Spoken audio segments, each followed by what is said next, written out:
అందరికీ నమస్కారం. Indian mythologies YouTube ఛానల్కి స్వాగతం. ముందు భాగంలో రాముడు తన తల్లికి సర్ది చెబుతూ, అలాగే అక్కడ నుంచి సీతమ్మ దగ్గరకు వెళుతూ, అక్కడ నేను అడవులకు వెళుతున్నాను అనగానే సీతమ్మ కూడా వస్తాను అనటం చూశాం. తరువాత ఏమి జరిగిందో ఇప్పుడు చూద్దాం. తల్లి కానీ, తండ్రి కానీ, అన్నదమ్ములు కానీ, అక్క చెల్లెళ్ళములు కానీ, కడుపున పుట్టిన బిడ్డలు కానీ, రాజ్యం కానీ, సంపద కానీ, ఇవి ఏవీ స్త్రీకి గతి కావు. సుఖమైన కష్టమైన స్త్రీ పొందవలసిన గమ్యస్థానము భర్త.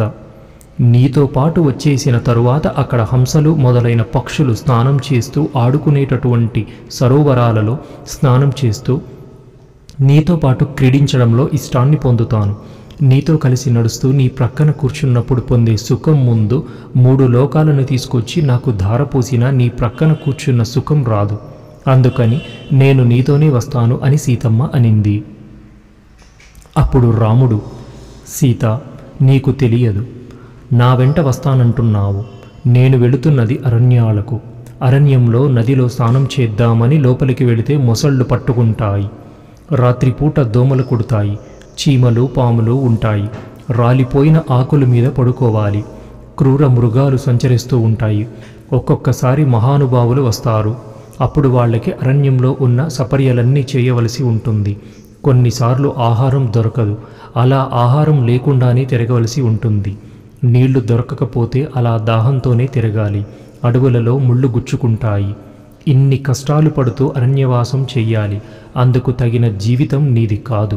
అందుకని నువ్వు ఇక్కడే ఉండు. నేను 14 సంవత్సరాలు అరణ్యవాసం చేసి తిరిగొస్తాను అని అన్నాడు. అప్పుడు సీతమ్మ, నువ్వు చెప్పినవన్నీ నిజమే అయ్యుండొచ్చు.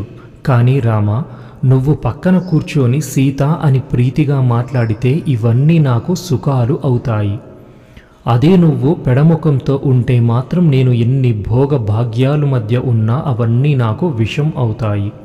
నాకు కూడా మా తండ్రి గారు వివాహ సమయంలో ఒక ధర్మం చెప్పారు. నేను నీ వెంట నీడలా వస్తానని. నువ్వు పెద్దలు మాటలకు కట్టుబడి అడవులకు వెళుతున్నావు. మరి నేను పెద్దల మాటలకు కట్టుబడి నీ వెంట అడవులకు రావాలి కదా. చిన్నప్పుడు నా జాతకాన్ని చూసిన జ్యోతిష్యులు నేను కొంతకాలం వనవాసం చేస్తానని చెప్పారు. అంతఃపురంలో ఉండు, ఇక్కడ నిన్ను అందరూ రక్షిస్తారు. అడవులకు వస్తే పులులు సింహాలు ఉంటాయి అంటావు. నువ్వు నన్ను రక్షించలేవా? అసలు నిన్ను చూస్తే అవన్నీ పారిపోవా? అలాంటిది ఇవాళ ఇలా చేతగాని వాడిలా మాట్లాడుతున్నావు. నిన్ను చూస్తుంటే నాకేమనిపిస్తుందంటే నువ్వు పురుష రూపంలో ఉన్న స్త్రీవని తెలియక నన్ను మా నాన్న నీకిచ్చి కన్యాదానం చేశారు. నీతో పాటు ఇంత తేనె తాగినా ఒక పండు తిన్నా నా కడుపు నిండిపోతుంది రామా. ఒకవేళ ఆ రోజు ఏమీ దొరకకపోతే నీతో మాట్లాడుతూ ఉండటం వల్ల నేను ఆ కష్టం మర్చిపోతాను.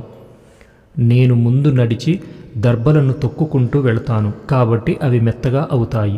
అప్పుడు నువ్వు నా వెనక హాయిగా రా. నేను నిన్ను ఎన్నడూ కష్టపెట్టను. నన్ను నమ్మితే నీతో పాటు తీసుకువెళ్ళు, లేకపోతే నా ప్రాణాలు విడిచిపెట్టడానికి అనుమతినివ్వు అని రాముడిని గట్టిగా కౌలించుకొని ఆయన గుండెల మీద పడి వెక్కి వెక్కి ఏడ్చింది. అప్పుడు రాముడు, సీత, నిన్ను విడిచి నేను ఉండగలనా? 14 సంవత్సరాలు నీకు దూరంగా నేను ఉండలేను. కానీ భర్త ఎన్నడూ అది కష్టమని తెలిసి భార్యని నాతో రా అని శాసించకూడదు. ఇంత కష్టానికి వెళదాము అని నేను అనకూడదు. ప్రయత్నపూర్వకంగా భర్త భార్యని కష్టపెట్టకూడదు. భార్య ఉండలేక తనని అనుసరించి వస్తే తీసుకువెళ్ళాలి. ఆ అభిప్రాయం నీ నోటి వెంట వచ్చాక నిన్ను తీసుకెళ్లటం నా ధర్మం. అందుకని వద్దు అన్నాను. నీ వంటి భార్యని పొంది నేను అదృష్టవంతుడునయ్యాను. కనుక నువ్వు ఇక్కడున్నటువంటి వాటన్నింటినీ దానం చేసేయి అని అన్నాడు. కోశాధికారిని పిలిచి తన దగ్గరున్న ద్రవ్యాన్ని దానం చేశాడు. తన వస్త్రములన్నీ ఆభరణములను వశిష్ఠుడు కుమారుడైన సంజయుడికి దానంగా ఇచ్చేశాడు. గోవుల్ని బ్రాహ్మణులకి దానం చేశాడు. అప్పటి వరకు బయటనే ఉన్న లక్ష్మణుడు పరిగెత్తుకుంటూ వచ్చి రాముడి కాళ్లని గట్టిగా పట్టుకొని, నిన్ను విడిచిపెట్టి ఒక్క క్షణం కూడా నేను బతకలేను అన్నయ్య. ఇంతసేపు సీతమ్మ తల్లినే రావద్దన్నావు. నన్ను రమ్మంటావో వద్దంటావో అని భయం పట్టుకుంది నాకు. నువ్వు కానీ నన్ను తీసుకెళితే మీ ఇద్దరూ హాయిగా సరోవరాల్లో పర్వతాల మీద సంతోషంగా తిరుగుతుంటే నేను మీకోసం పర్ణశాల నిర్మిస్తాను. ఆహారం తీసుకొస్తాను. మీ ఇద్దరూ అవి తింటూ ఉంటే నాకు పరమ ఆనందంగా ఉంటుంది అన్నాడు. అప్పుడు రాముడు, నిన్ను కూడా తీసుకెళితే కౌసల్యని, సుమిత్రని, కైకేయుని ఎవరు చూసుకుంటారు? అందుకని నువ్వు ఇక్కడే ఉండు అన్నాడు. నేను కౌసల్యని, సుమిత్రను చూడటమేమిటి అన్నయ్య? కౌసల్యకి 1000 గ్రామాలు ఉన్నాయి. నాలాంటి వాళ్లను 1,00,000 మందిని ఆవిడ పోషించగలదు. ఇంకా నాకు ఇలాంటి సాకులు చెప్పొద్దు. నేను సమాధానం చెప్పలేను. వచ్చే లక్ష్మణ అని ఒక్క మాట అను, నేను గబగబా వచ్చేస్తాను అని అన్నాడు లక్ష్మణుడు. నీలాంటి వాడు నాకు తమ్ముడిగా పుట్టడం నా అదృష్టం అని లక్ష్మణుడిని రాముడు వచ్చేయమన్నాడు. ఈ మాట విన్న లక్ష్మణుడు ఎంతో సంతోషపడ్డాడు. తన మిత్రులందరితో సంతోషంగా ఈ వార్త చెప్పి తన వస్తువులను కూడా దానం చేశాడు. అలా సీతారామ లక్ష్మణులు దశరథుడి ఆశీర్వాదం కోసం ఆయన అంతఃపురానికి బయలుదేరారు. రాముడు, సీతమ్మ, లక్ష్మణుడు రాచవీధులలో నడుచుకుంటూ దశరథ మహారాజు ఉన్నటువంటి కైకేయ మందిరానికి పయనమయ్యారు. వారు అలా వెడుతుంటే చూస్తున్నటువంటి ప్రజలందరూ కన్నీరు పెట్టారు.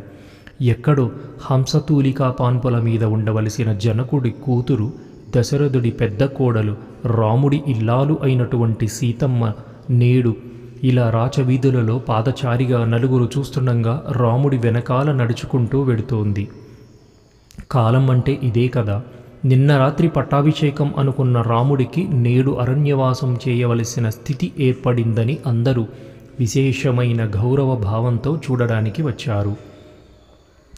అలా వారు దశరథ మహారాజు ఉన్నటువంటి ప్రసాదానికి చేరుకున్నారు.